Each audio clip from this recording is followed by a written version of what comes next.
Valve's Steam Deck handheld gaming PC has been the #2 top-grossing product on Steam for 5 weeks in a row, according to SteamDB. I am vindicated, because that means it's not a flop. Early estimates suggested over 110,000 people put down a $5 deposit for the unproven Linux handheld in the first 90 minutes after it went on sale last July, but there was always a chance they'd change their mind. I figured many would after reading critical reviews like mine. And while I have seen a handful of people on our Steam Deck reclaim their $5, almost every other sign suggests to me that it's selling well. While we don't have official sales numbers for the Steam Deck, here is some context that might put things in perspective. The Steam Deck launched the same week as Elden Ring, currently one of the most popular games in the world. For 4 of the past 5 weeks, the Steam Deck was second only to Elden Ring in revenue according to SteamDB. But this past week, the Steam Deck sold better than Elden Ring. Related. Why the Steam Deck won't flop like Valve's Steam machines. Valve says it's ramping up Steam Deck shipments. True, these are top-grossing numbers, not unit sales numbers, so you can't weigh them the same. At $60 each, it takes 7 copies of Elden Ring to match the amount off revenue a single $400 Steam Deck brings in. 11 copies if we're talking a $650 512GB model.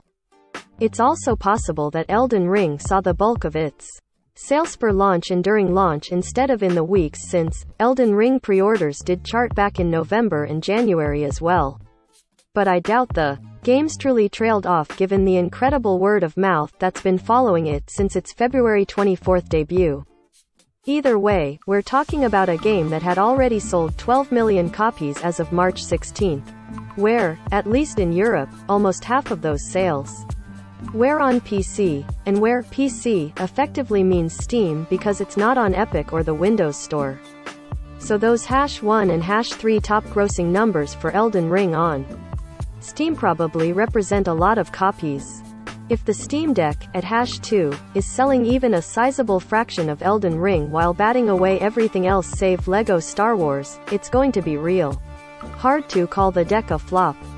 Valve's Lawrence Yong said in February that the company would ramp up to produce hundreds of thousands of units in its second month, and keep going from there. If we're doing this right, we're going to be selling these in millions of units, Valve President Gabe Newell told IGN last July. Are we there yet? Valve hasn't said, and probably won't say, having mostly gone back to its traditional quiet mode since the Steam Deck's launch. If crowdsourced data can be trusted, it sounds like the Steam Deck's sales won't be tailing off anytime soon, though. Yes, Valve's first come, first served reservations are currently backed up to October 2022 or later, so anyone putting down $5 now probably won't be counted as a buyer for many months.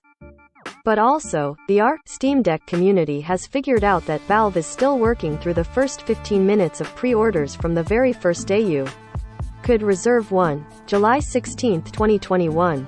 Some queues have been moving faster, but the US only just made it past hour 1, and only with the 64GB model. In other words, Valve's Steam Deck has been the #2 top-grossing product on Steam for 5 weeks because of a single day of pre-order reservations, and anybody who put down an order since then. Heck, almost anyone who made their decision after taking the time to read a few reviews, haven't yet been counted towards that. I pre-ordered 1 hour and 35 minutes after launch because Valve's store was having issues. Unless Valve is playing things fast and loose and counting reserved units is already sold, it might be weeks before my 64GB unit is counted toward the total. Incidentally, Playtracker.net estimates that 994,000 Steam accounts, give or take 10%, have put down a $5 deposit. There's another reason to think the Steam Deck isn't a flop, though. People are loving it. I know I do, and my friends and colleagues who lucked out with pre-orders tell me they feel the same. I know I said it was a mess, because it was, but Valve and developers have been cleaning up that mess week after week since launch, and it's getting better all the time. I'm mostly playing Elden Ring and Vampire Survivors right now, but I haven't had a crash in a while, and games that didn't work before are opening up. Games I complained about like Back 4 Blood and Halo The Master Chief Collection and Duck game are either fixed or in the process of getting fixed, even if Fortnite and Destiny 2's owners are refusing to bite. I played a bunch of Duck game last night. I hear Amazon's New World might even be working now, though I haven't yet tried. In this stream, Valve's Steam Deck. All the news about the new gaming handheld. View all 36 stories.